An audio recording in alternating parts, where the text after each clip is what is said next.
व्यवसायी संघ भोजपुर के तत्वाधान में जेपी प्रतिमा के समीप व्यवसाय और व्यवसायियों के समग्र विकास के लिए बिहार में व्यवसाय आयोग का गठन करने सहित 18 मांगों को लेकर सदस्यों ने मंगलवार को 1 दिवसीय धरना दिया। संबोधित करते हुए तरारी विधायक जिला सचिव सुदामा प्रसाद ने कहा कि भाजपा के नेतृत्व वाली केंद्र में बैठी मोदी सरकार फुटपाती दुकानदारों से लेकर बड़े व्यापारियों की मूलभूत समस्याओं और जरूरत को हल करने के बजाय धार्मिक और भावनात्मक मुद्दे को उठाकर देश को पीछे ढकेलने का काम कर रही है। उन्होंने कहा कि अच्छे व्यवसाय के लिए शहर बाजारों और समाज में शांति और सद्भाव का होना नितांत ही जरूरी है। कोरोना काल में लगाए गए लंबे लॉकडाउन के कारण व्यवसाय जगत को भारी आर्थिक नुकसान हुआ था।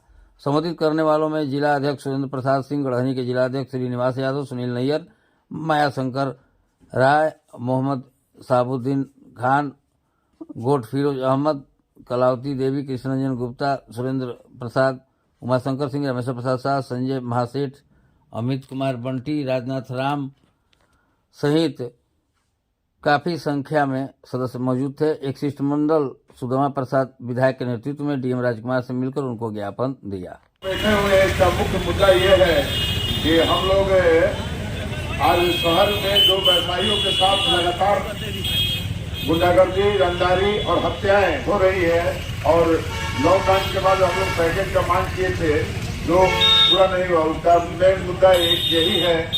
आज हम लोग डीएम साहब के सामने हैं, अपने धरना के माध्यम से प्रदर्शन करेंगे कि क्या क्या व्यवसायियों के साथ दिक्कत है।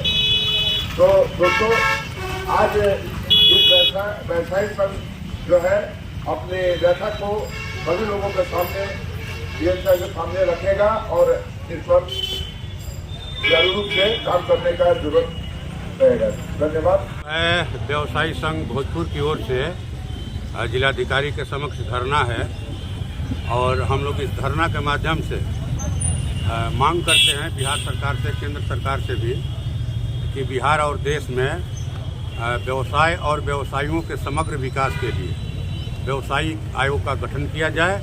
हमने ये सवाल बिहार विधानसभा के शीतकालीन सत्र में भी उठाया था और आज इसी सवाल पर और इसके साथ ही जो चट्टी बाज़ारों पर नागरिक सुविधाएं गायब हैं, पानी निकासी की व्यवस्था नहीं है, शौचालय की व्यवस्था नहीं है, सीसीटीवी कैमरा की व्यवस्था नहीं है, इन नागरिक सुविधाओं को बहाल किया जाए और जो दुकानदारों के साथ रंगदारी की घटनाएं हो रही हैं, उनकी हत्या हो रही है, छिनतई हो रही है, इस पर रोक लगाई जाए।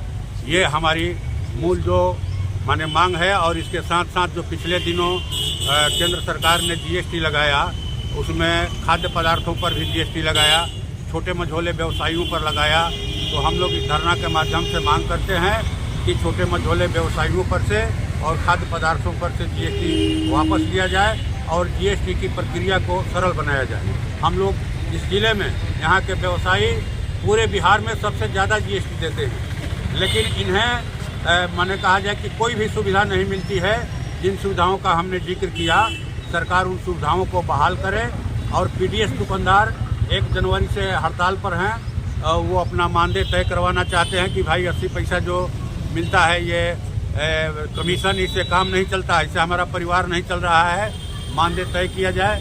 बाजार समिति में हम लोग देखते हैं कि जब भी चुनाव होता है बाजार समिति को कहा जाए कि तहस नहस कर दिया जाता है। हमारी मांग है कि बाजार समिति में आप वैकल्पिक व्यवस्था के बिना बहुत पहले ही से वहाँ के व्यवसायियों को नहीं हटाए। और हमारी एक मांग और भी है कि जैसे बस स्टैंड में जो है ओवरब्रिज गिरता है, यहाँ गोलंबर की व्यवस्था हो और जो उधर गोढ़ना के तरफ गिरता है बिहारी मिल के तरफ, हाँ वहाँ भी गोढ़ना की ये गोलंबर की व्यवस्था हो।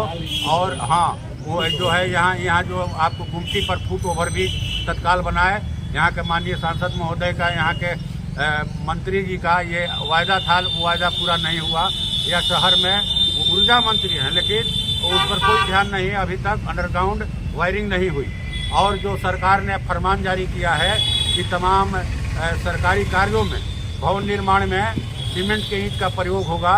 तो हमारे इस धरना के माध्यम से मांग है, ईंट भट्ठा के व्यवसायी भी यहाँ पर शामिल है इस धरना में, कि आप सरकारी निर्माण कार्यों में लाल ईंट का भी प्रयोग कीजिए। जो चिमनी भट्ठों से ईंट निकल रहा है उनके सामने भुखमरी की स्थिति है, उनका व्यवसाय एक तरह से ठप है। तो जो लोग लाखों लगा करके माने